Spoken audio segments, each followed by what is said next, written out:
Le carton de pizza tombe sur le trottoir mouillé tandis que les yeux de Jacques Miller se fixent sur la silhouette masquée qui traîne un garçon de 8 ans hurlant dans une fourgonnette noire. Sans hésiter, Jacques abandonne son vélo de livraison et sprinte vers eux. Ses mouvements deviennent soudain précis et mortels. En quelques secondes, le kidnappeur gît inconscient et le garçon s'accroche à Jacques, tremblant. Qui est ce livreur de pizza? Les lumières fluorescentes du commissariat du centre-ville de Boston bourdonnent au-dessus de la tête d'Alexandra Blackwood, assise raide dans la salle d'interrogatoire. Sa veste de designer contraste vivement avec l'environnement miteux. En tant que PDG de Blackwood Technologies, l'une des entreprises de cybersécurité les plus en croissance de la côte est, elle est habituée à diriger des salles de conseil, pas à attendre anxieusement dans des postes de police. Ses doigts manucurés tambourinent sur la table métallique tandis que le détective Ramirez explique à nouveau la situation. Votre fils Ethan est en sécurité, Madame Blackwood. Le kidnappeur est en garde à vue. Nous attendons juste que l'homme qui est intervenu termine sa déclaration. La voix d'Alexandra reste calme malgré son tumulte intérieur. Et vous êtes certain que ce livreur n'est pas impliqué d'une manière ou d'une autre? Le timing semble suspectement opportun. Nous avons vérifié ses dossiers d'emploi. Jacques Miller livre pour Pronto Pizza depuis 8 mois. Pas d'antécédents criminels. Plusieurs collègues se portent garant pour lui. Le scepticisme d'Alexandra ne faiblit pas. Trop de coïncidences semblent calculées dans son monde d'espionnage industriel et de contrats gouvernementaux à enjeux élevés. Son regard dérive vers le miroir sans teint, se demandant si le sauveteur de son fils est de l'autre côté. La porte s'ouvre et Jacques entre, grand avec une silhouette élancée, un jean délavé et une veste en cuir usé par-dessus son uniforme de pizza. Une barbe de 3 jours encadre son visage, et une petite coupure saigne au-dessus de son sourcil droit. Ses yeux, cependant, semblent étrangement alertes, balayant la pièce d'un mouvement rapide et entraîné qui ne correspond pas à son personnage de livreur. Maman. Ethan se libère de l'emprise de l'assistante sociale et se précipite vers Jacques, pas vers Alexandra. Le garçon entoure la taille de Jacques de ses bras, son petit visage s'illuminant d'admiration. Il m'a sauvé. Il a fait des mouvements de ninja cool comme dans mes jeux. Jacques tapote maladroitement l'épaule d'Ethan, clairement mal à l'aise avec l'attention. Eh, petit, ta maman est là-bas. Sa voix est calme, délibérée, avec un calme qui semble déplacé pour quelqu'un qui vient de déjouer un enlèvement. Alexandra se lève, redressant sa veste, un geste défensif qu'elle a perfectionné au fil des années en étant la seule femme dans des salles remplies d'exécutifs tech. Ethan, viens ici maintenant. L'ordre dans sa voix est incontestable, le même ton qui a conclu des contrats de millions de dollars et fait taire les dissidents en salle de conseil. Ethan obéit à contre-cœur, jetant un regard en arrière vers Jacques avec une admiration non dissimulée. Alexandra remarque ce transfert d'allégeance avec une pointe de gratitude et de jalousie. Merci d'avoir aidé mon fils, dit Alexandra avec raideur, tendant la main. Je comprends que je vous dois une dette de gratitude. La poignée de main de Jacques est brève, ses doigts calleux rugueux contre sa paume lisse. N'importe qui aurait fait la même chose. Non, interjette le détective Ramirez, ouvrant un dossier en papier craft. Il ne l'aurait pas fait. Le kidnappeur avait un couteau. Notre homme à pizza ici l'a désarmé avec, eh bien, avec des compétences que nous ne voyons pas typiquement chez les civils. Le détective regarde Jacques avec une curiosité professionnelle. Vous voulez expliquer comment vous avez terrassé un homme armé 2 fois plus grand que vous sans une égratignure? Jacques hausse les épaules, son expression soigneusement neutre. L'adrénaline, je suppose. Combat ou fuite? Les yeux d'Alexandra se plissent. Et où exactement avez-vous appris ces compétences, M. Miller? Regardez beaucoup de films d'action. Le coin de sa bouche se contracte, presque un sourire, mais pas tout à fait. Il ment. Ethan intervient, les yeux écarquillés d'excitation. Il savait exactement quoi faire. Et il a un tatouage comme les soldats.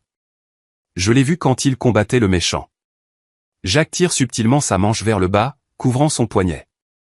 Le mouvement n'échappe pas à Alexandra, une dissimulation délibérée. Nous devons encore comprendre pourquoi Ethan a été ciblé. Ramirez continue.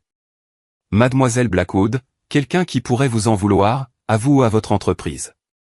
L'esprit d'Alexandra parcourt les concurrents, les employés mécontents, les licenciements récents.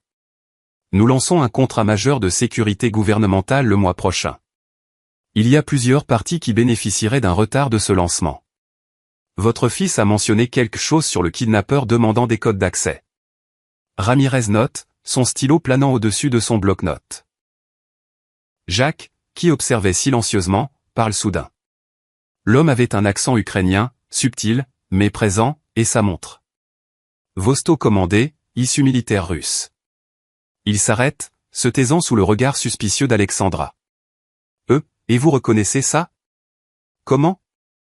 Alexandra exige, se penchant légèrement en avant, son instinct de PDG sentant les incohérences dans son récit soigneusement construit de livreur de pizza. Des trous de lapin sur Internet. Je lis beaucoup entre les livraisons. Les yeux de Jacques ne rencontrent pas tout à fait les siens. Une micro-expression de dissimulation qu'Alexandra, entraînée à lire les partenaires de négociation, reconnaît immédiatement. Ethan tire sur la veste de Jacques. Tu peux venir voir ma chambre un jour? J'ai toutes les nouvelles figurines de Defendez Force. Ethan Miller est très occupé avec ses livraisons de pizza. Alexandra interrompt, posant une main protectrice sur l'épaule de son fils.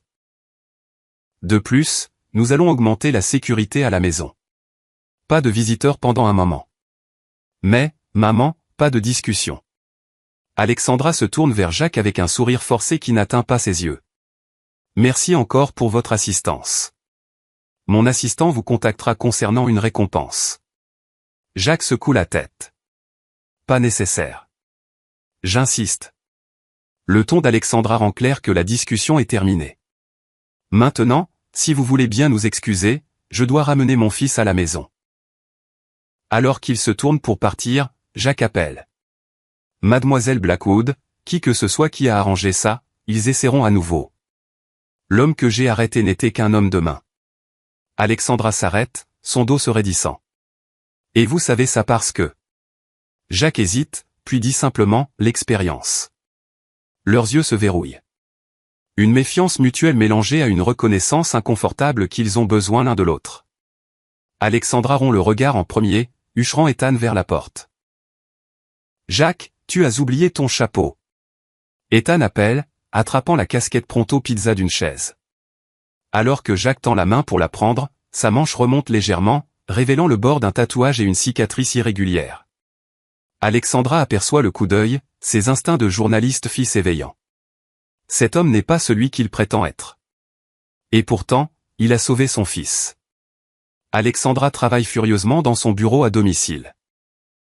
3 écrans affichant des flux de caméras de sécurité aux côtés de séquences de code complexes.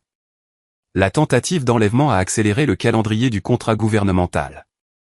Maintenant, elle doit livrer le protocole de sécurité en jours, pas en semaines.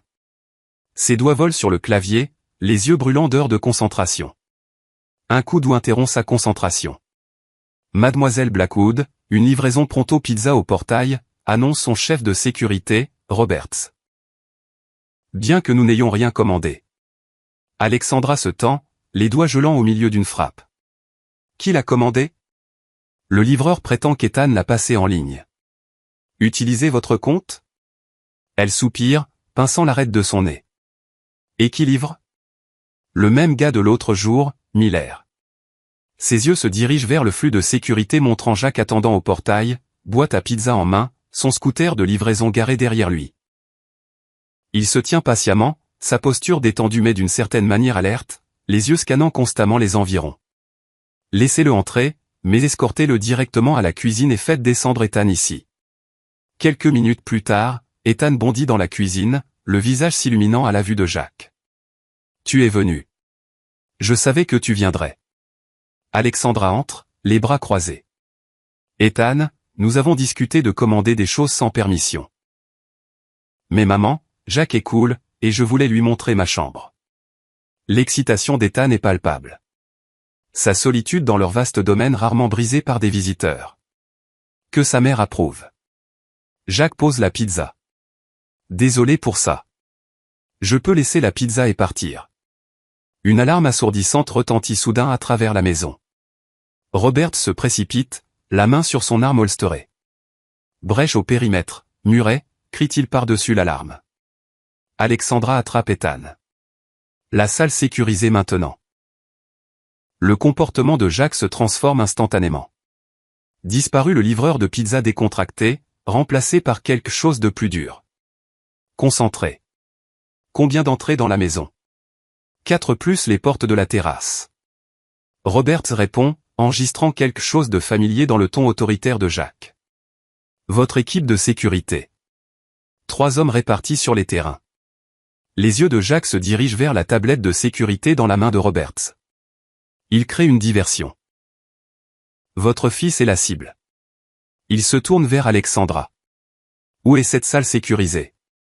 Elle hésite, calculant les risques. Faire confiance à cet étranger ou se fier aux protocoles standards qui ont déjà échoué une fois. Maman, fais-lui confiance, plaide Ethan, sa petite main agrippant la manche de Jack.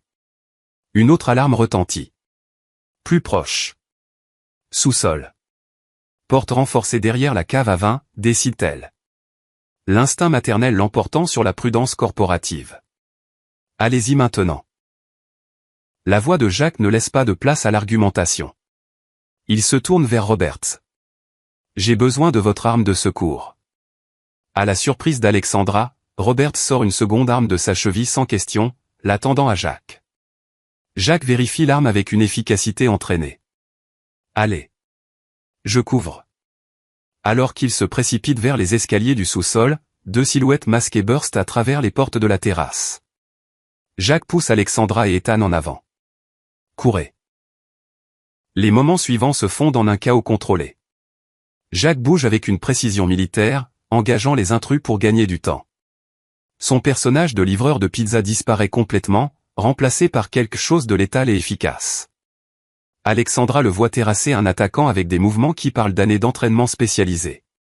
Alexandra presse Ethan dans les escaliers, entendant des coups de feu au-dessus. La porte de la salle sécurisée, un coffre-fort déguisé dans la cave à vin, est ouverte avec Roberts entrant le code de sécurité. Maman, Jack est encore là-haut, crie Ethan, les yeux écarquillés de peur. Roberts va l'aider, dit-elle, bien que l'incertitude colore sa voix. À l'intérieur de la salle sécurisée, des moniteurs affichent les flux de sécurité de toute la maison. Il regarde Jack neutraliser un attaquant, puis disparaître de la vue, chassant le second. Bordel, il bouge comme mon ancien commandant d'unité, murmure Roberts, regardant le flux. Force spéciale, peut-être. Le téléphone d'Alexandra vibre. Un message crypté d'un numéro qu'elle ne reconnaît pas vérifier votre serveur de développement. Brèche de sécurité il y a 3 jours. Par la suite, le protocole Atlas. Comment quelqu'un pourrait savoir sur?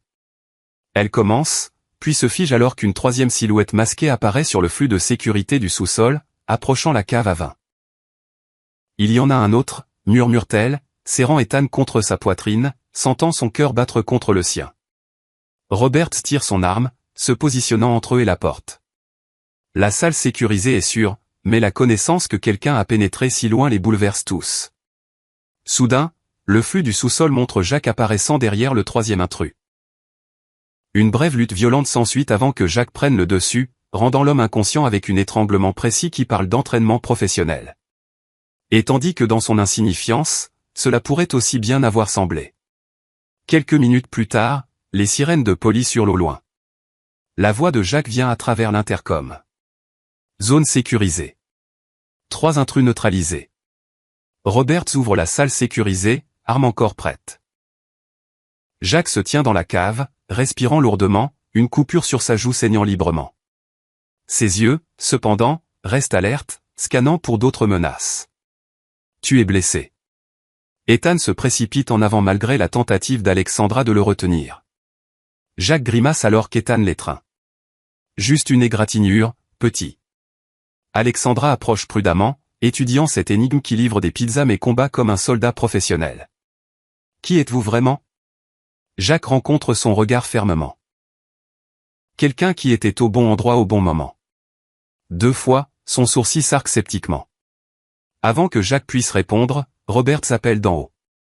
La police est ici et Madame Blackwood, vous devez voir ça.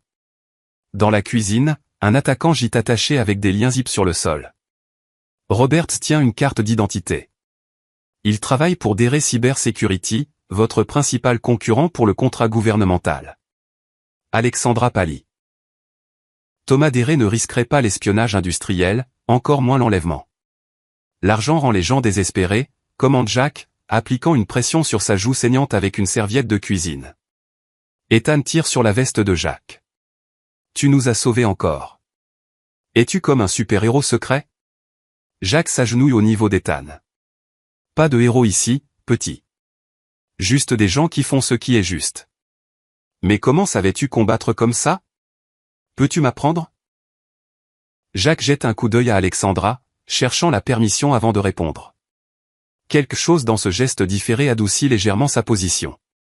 Peut-être des bases d'autodéfense un jour si ta maman approuve.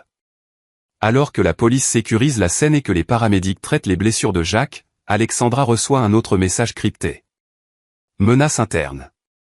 Ne faites confiance à personne proche de vous. Elle lève les yeux pour trouver Jacques la regardant, son expression indéchiffrable.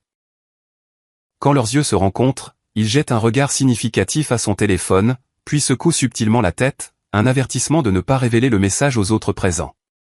Plus tard, alors que Jacques se prépare à partir avec la police pour une autre déclaration, Ethan insiste pour l'accompagner dehors.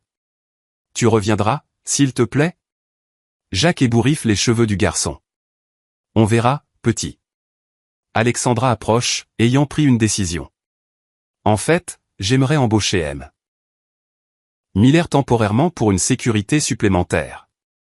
Jacques et Roberts paraissent surpris. Je suis sûr que Miller a des livraisons de pizza à faire. Roberts objecte. Une pointe de défensivité territoriale dans son ton. Je pense que nous pouvons le compenser mieux que Pronto Pizza. Alexandra contre. Au moins jusqu'à ce que nous comprenions ce qui se passe ici. Jacques étudie son visage, comprenant que c'est plus qu'une offre d'emploi. C'est un environnement contrôlé pour le garder proche et découvrir ses secrets. J'aurais besoin de donner un préavis, dit-il prudemment. Je m'en occuperai. Vous pouvez commencer demain. Elle lui tend une carte de visite avec son numéro privé écrit à la main au dos. J'ai des questions. Je parie que oui, répond Jacques avec le fantôme d'un sourire. Alors qu'il marche vers la voiture de police, sa manche remonte à nouveau, révélant plus du tatouage qu'Ethan avait mentionné. Pas une insigne militaire comme Alexandra s'y attendait, mais ce qui semble être un emblème d'agence fédérale partiellement obscurci par du tissu cicatriciel, comme si quelqu'un avait essayé de le brûler. Qui est Jacques Miller et pourquoi semble-t-il protéger sa famille? Jacques se déplace à travers le domaine Blackwood avec une vigilance tranquille, sa présence à la fois rassurante et déstabilisante pour le personnel de la maison. Il a échangé son uniforme de pizza contre des vêtements tactiques discrets, bien qu'il se tienne toujours avec cette même alerte qu'Alexandra a remarquée pour la première fois au commissariat. Une semaine s'est écoulée depuis l'attaque et il s'est intégré sans heure au protocole de sécurité. Travaillant aux côtés de Roberts avec une expertise qui soulève plus de questions que de réponses. Dans son bureau à domicile, Alexandra trie les vérifications de fonds qu'elle a commandées en privé. L'histoire de Jacques Miller semble légitime en surface. Décharge honorable de l'armée. Divers emplois bizarres à travers plusieurs États. Pas de casier judiciaire.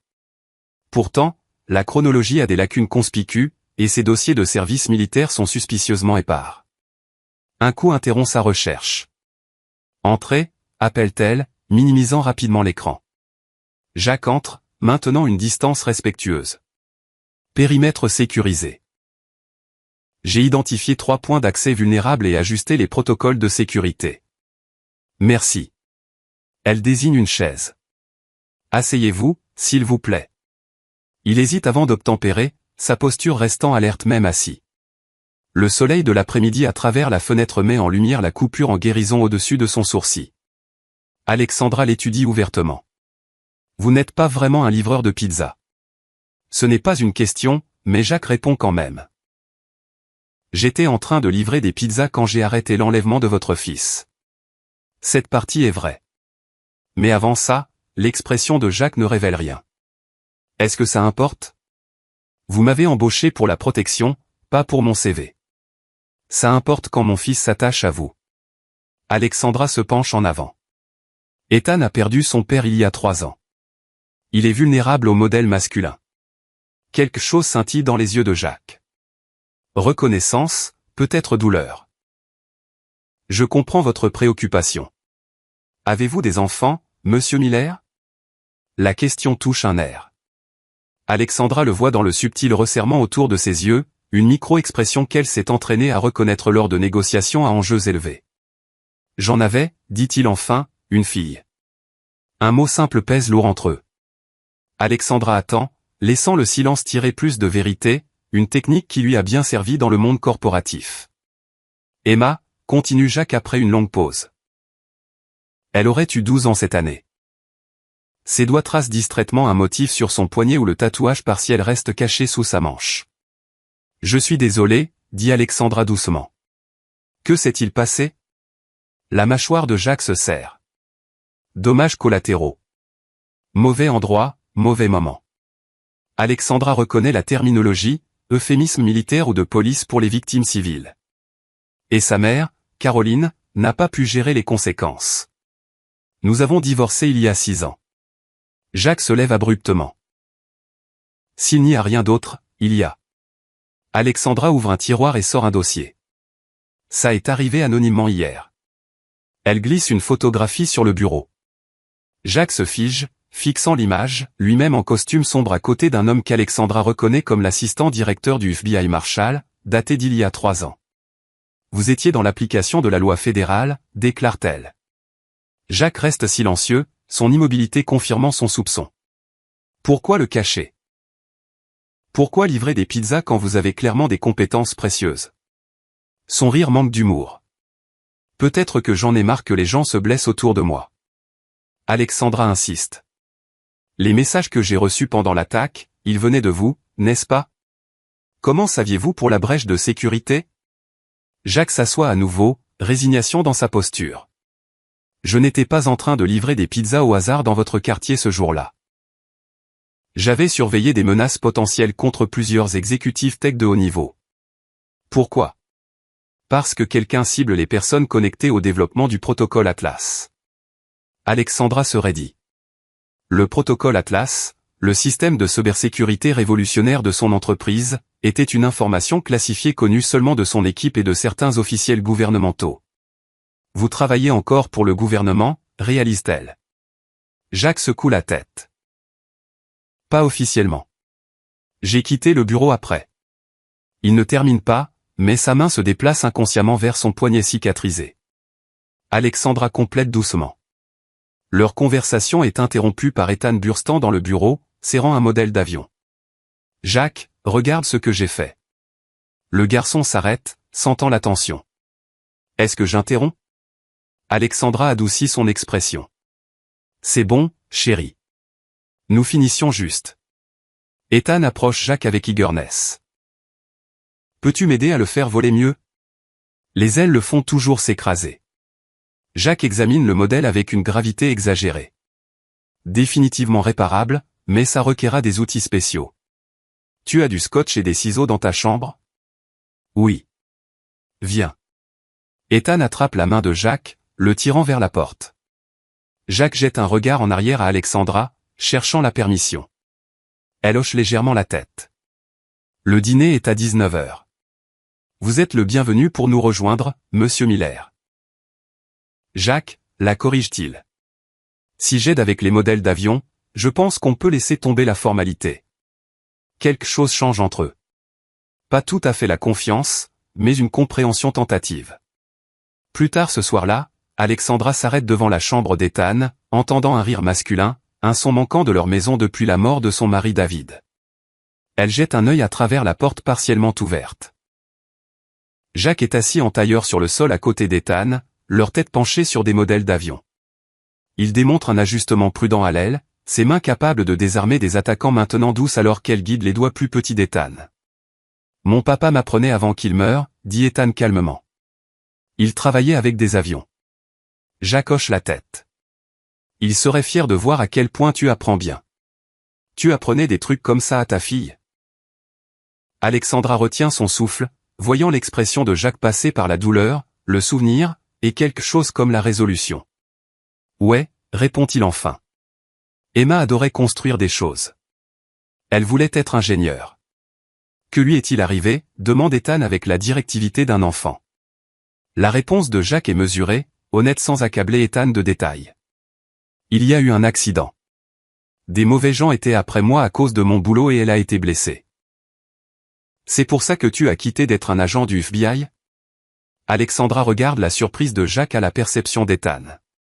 Malin le gamin, murmure Jacques. Ouais, c'est une partie de pourquoi mon papa est mort dans un accident, aussi.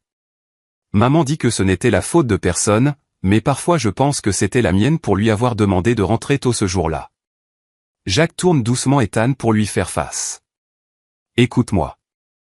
Les accidents ne sont jamais la faute de l'enfant. Jamais. Ton papa t'aimait et rien de ce qui s'est passé n'était à cause de toi. La conviction dans sa voix fait piquer les yeux d'Alexandra de larmes inattendues. Elle reconnaît qu'il parle à Ethan, mais aussi à lui-même. Absolution qu'il n'a pas accordée à son propre cœur concernant Emma. Tu penses qu'ils sont amis? Demande Ethan. Mon papa et Emma au paradis. La voix de Jacques s'enroule. Je parie que oui. Probablement en train de construire les meilleurs avions ensemble. Alexandra recule tranquillement, frappée par la réalisation que cet homme avec ses compétences dangereuses et son passé caché pourrait être exactement ce dont son fils a besoin et peut-être ce dont elle a besoin aussi. En bas, elle retourne à sa recherche avec une nouvelle détermination. Si Jacques a raison sur les gens ciblant se connecter à Atlas, toute son équipe pourrait être en danger, y compris son conseiller le plus fiable et le meilleur ami de son défunt mari, le CFO Nathan Wells. Son téléphone vibre avec un texto de Nathan. Problème de sécurité résolu. Procédons à la démonstration demain comme prévu. Quelque chose dans le message la déstabilise. Elle ouvre à nouveau le dossier de fond de Jacques, scrollant jusqu'à une section sur son dernier cas avant de quitter le FBI, une enquête sur l'espionnage industriel avec des connexions suspectées à l'intelligence étrangère. Les pièces commencent à s'assembler, formant une image qu'elle espère désespérément être fausse. La salle de démonstration bourdonne d'anticipation. Officiels gouvernementaux, contractants militaires et équipes exécutives de Blackwood Technologies se rassemblent pour assister au dévoilement du protocole Atlas, un système de sécurité promettant de révolutionner la protection des infrastructures critiques. Alexandra se tient au podium, posée et professionnelle malgré ses préoccupations privées. Jacques, maintenant officiellement introduit comme consultant en sécurité, se positionne contre le mur du fond, les yeux scannant continuellement la pièce. Leur bref contact visuel communique une méfiance partagée.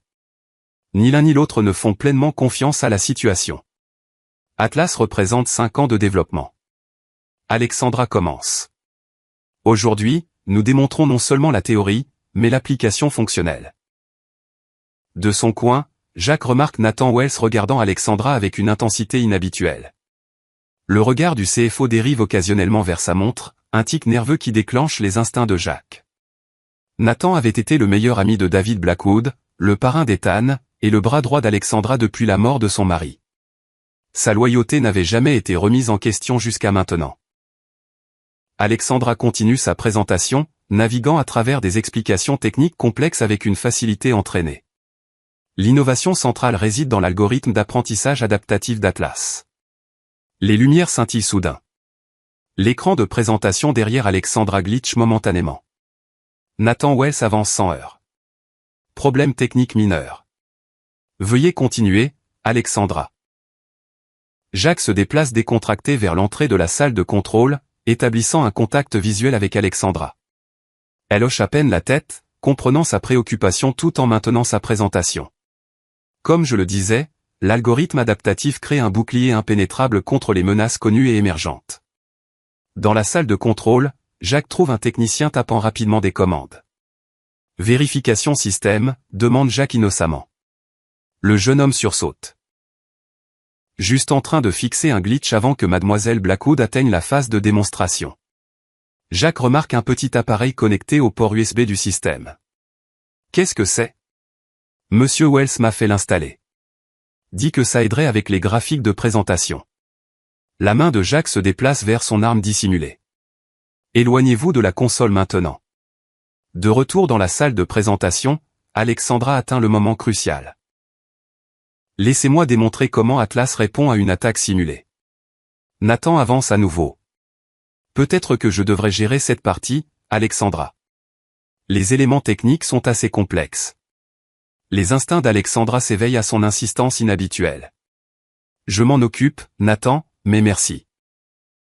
Alors qu'elle initie la démonstration, l'écran derrière elle change, pas à la simulation prévue, mais à une séquence de code défilante qu'elle reconnaît immédiatement comme les protocoles centraux d'Atlas étant extraits.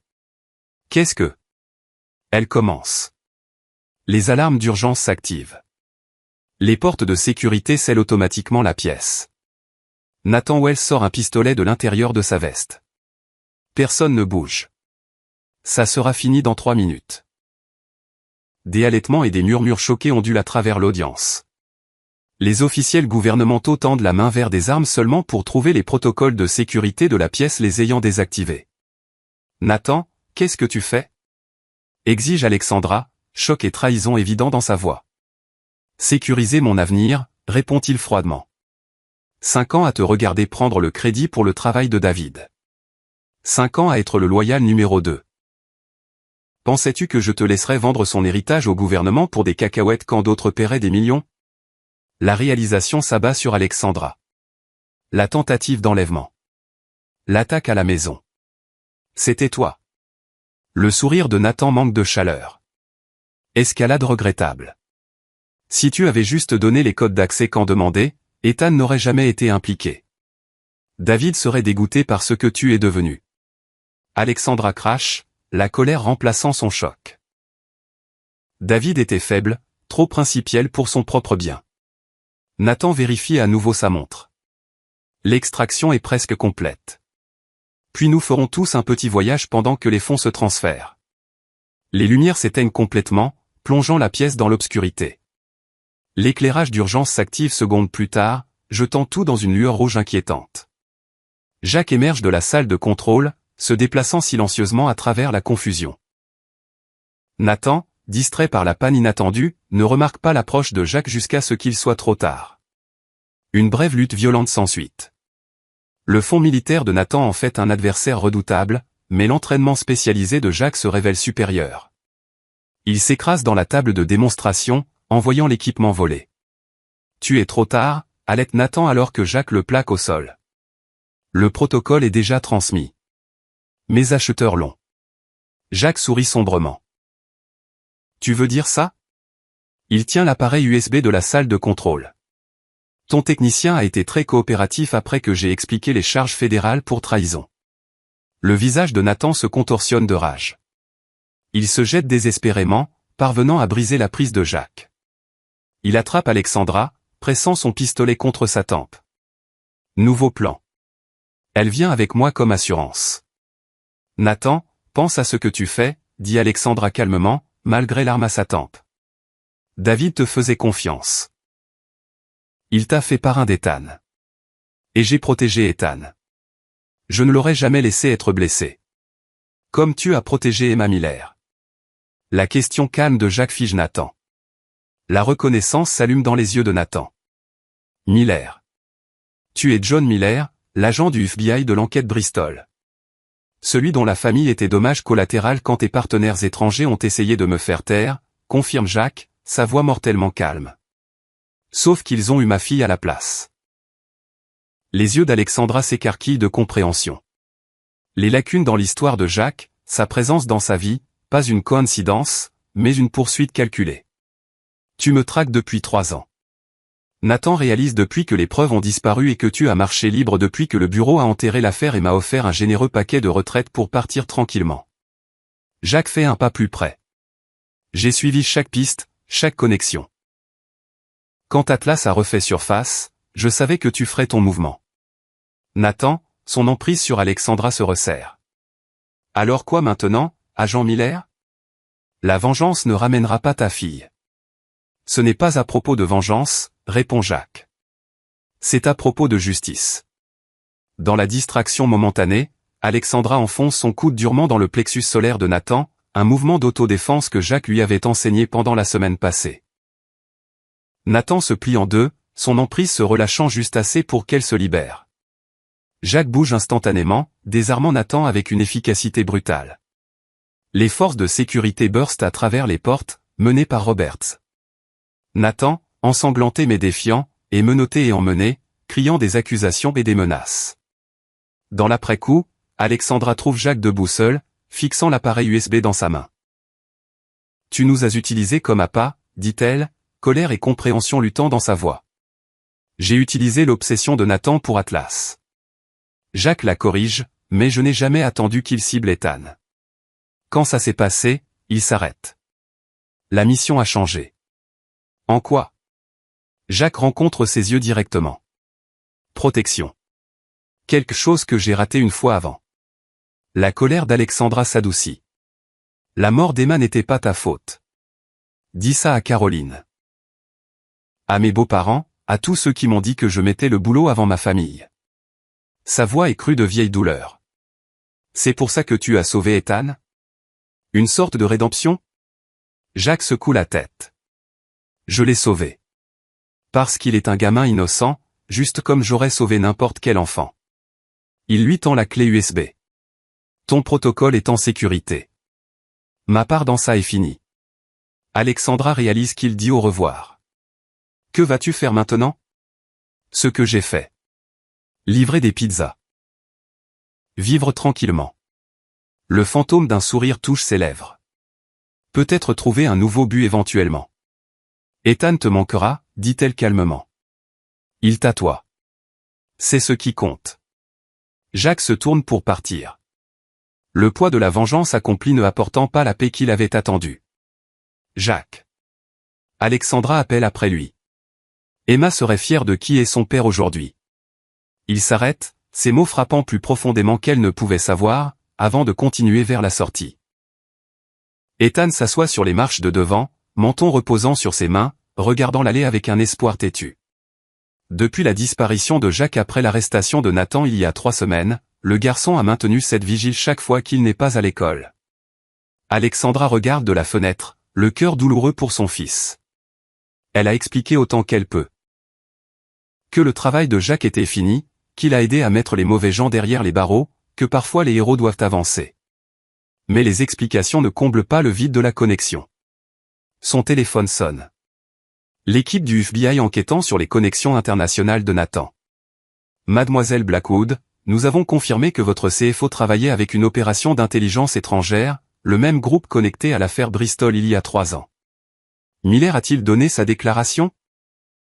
Demande-t-elle, jetant un regard à la figure solitaire de son fils sur les marches. Miller? Nous ne l'avons pas localisé.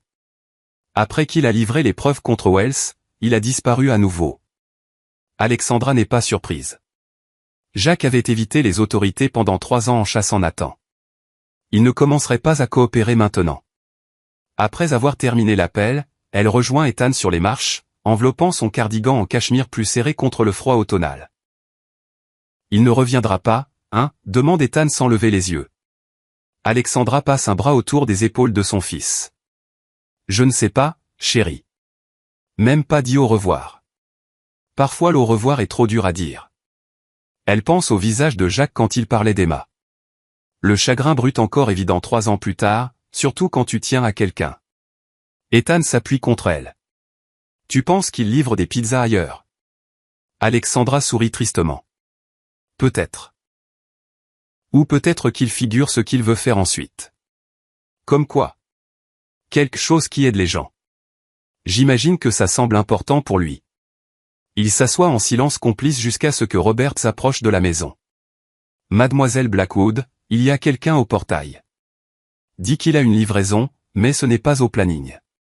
Alexandra se tend momentanément. Les vieilles peurs meurent difficilement. Qui est-ce?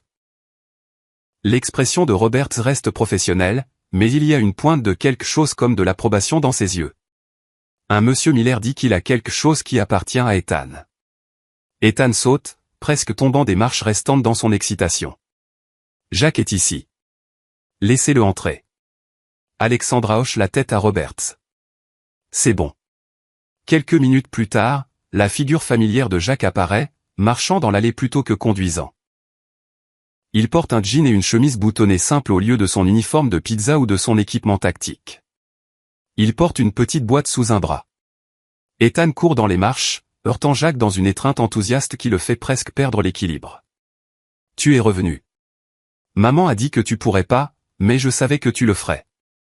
Jacques retourne maladroitement l'étreinte, ses yeux rencontrant ceux d'Alexandra par-dessus la tête d'Ethan. Et, petit. Désolé que ça ait pris du temps. Alexandra approche plus prudemment. C'est une surprise. Une bonne, j'espère. Jacques se désengage doucement d'Ethan. J'ai apporté quelque chose. Il tend la boîte à Ethan. Ton papa avait commencé à construire ça avec toi, hein? Ethan ouvre la boîte pour trouver un kit de modèle d'avion, une version plus avancée de celui sur lequel ils avaient travaillé ensemble. Cool. On peut le construire maintenant? Si c'est ok avec ta maman. Jacques regarde Alexandra. J'aurais dû appeler d'abord. C'est bon, l'assure-t-elle. Ethan t'a guetté.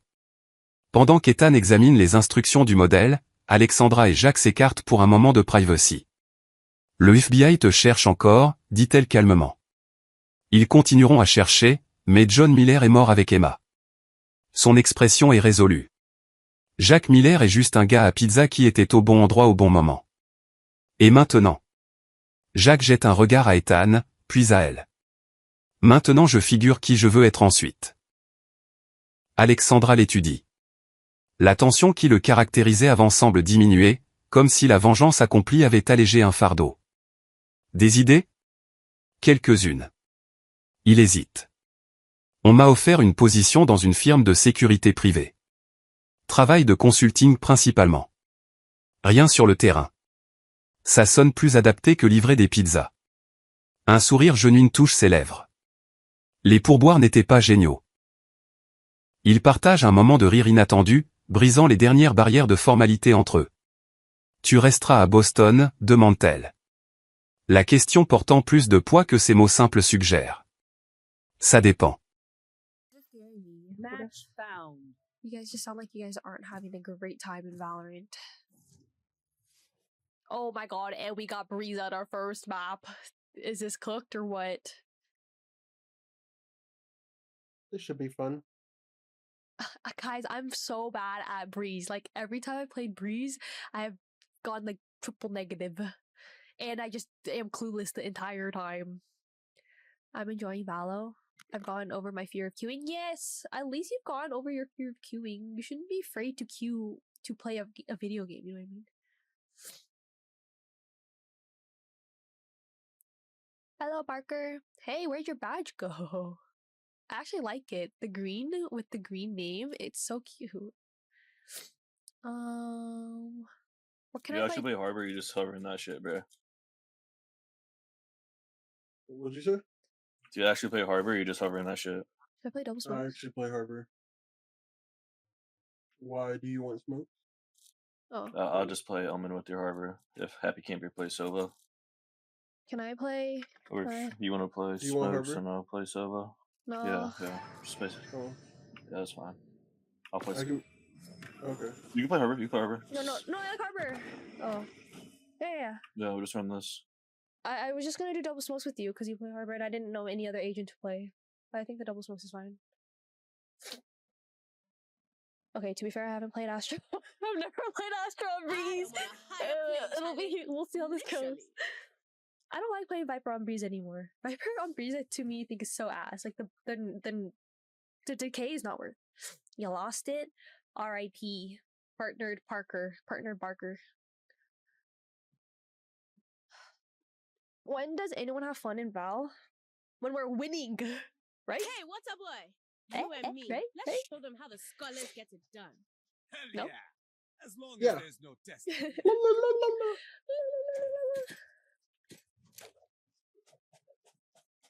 We will win today. That's right. We will win. Thank you so much for the I segment. can't tell if my monitor's crooked or not.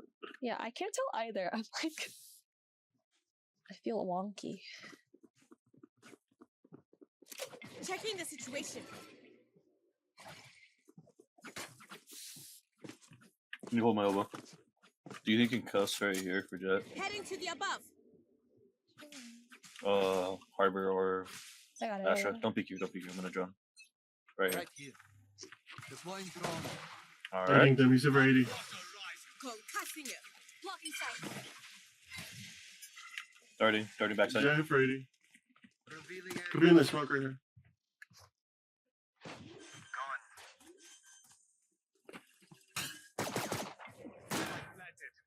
planted. Here. We got to stop concealment. Multiple. That's pulling them in. Play alive, play alive.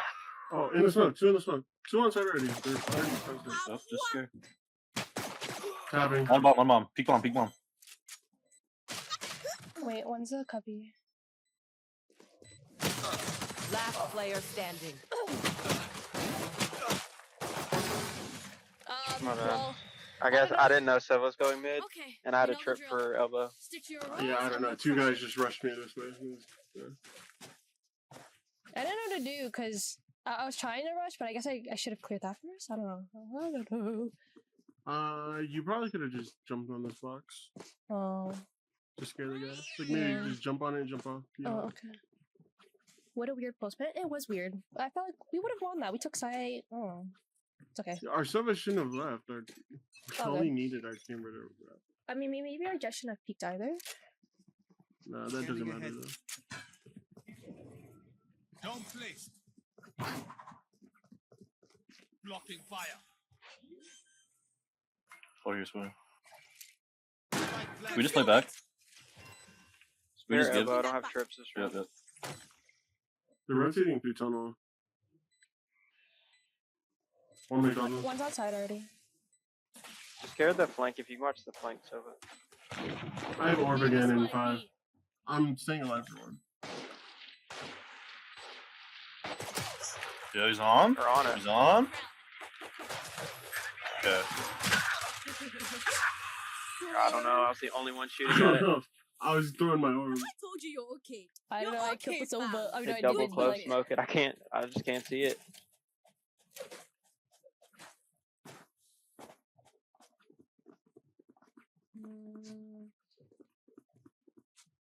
I don't know. Going astral, guys.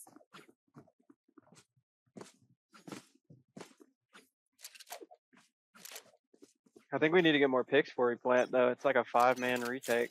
Oh, it's pistol, guys. Relax.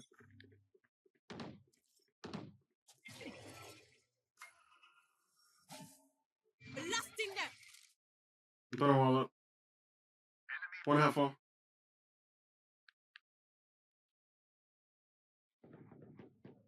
Droning.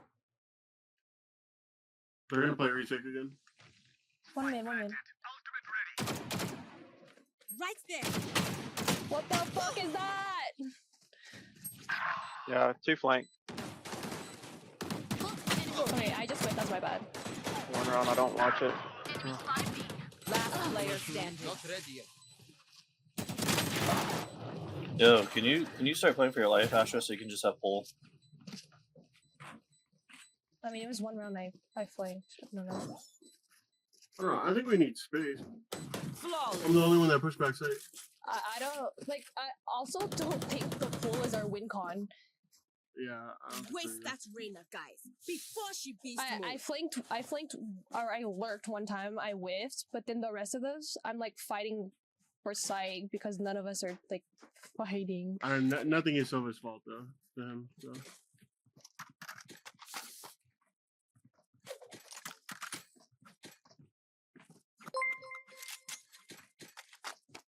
Find their weakness. But like, where else am I supposed to like play for my life? I can't play backside. Let's see now.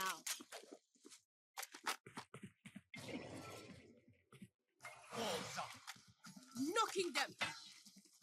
Spike is down. Hold on, half wall. Spike down B.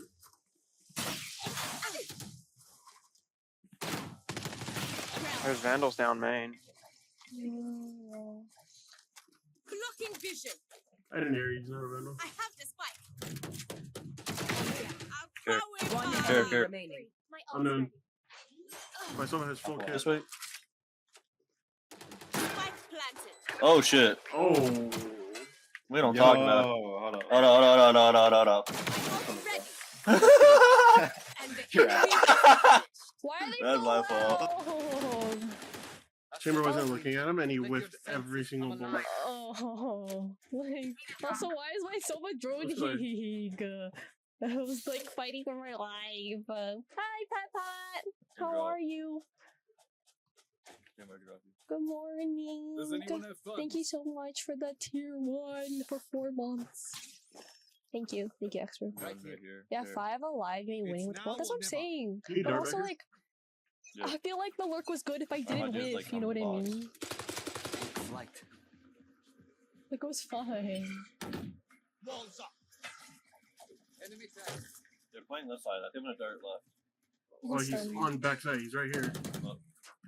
Knocking them. My wall's up by the way. Blocking this concealment.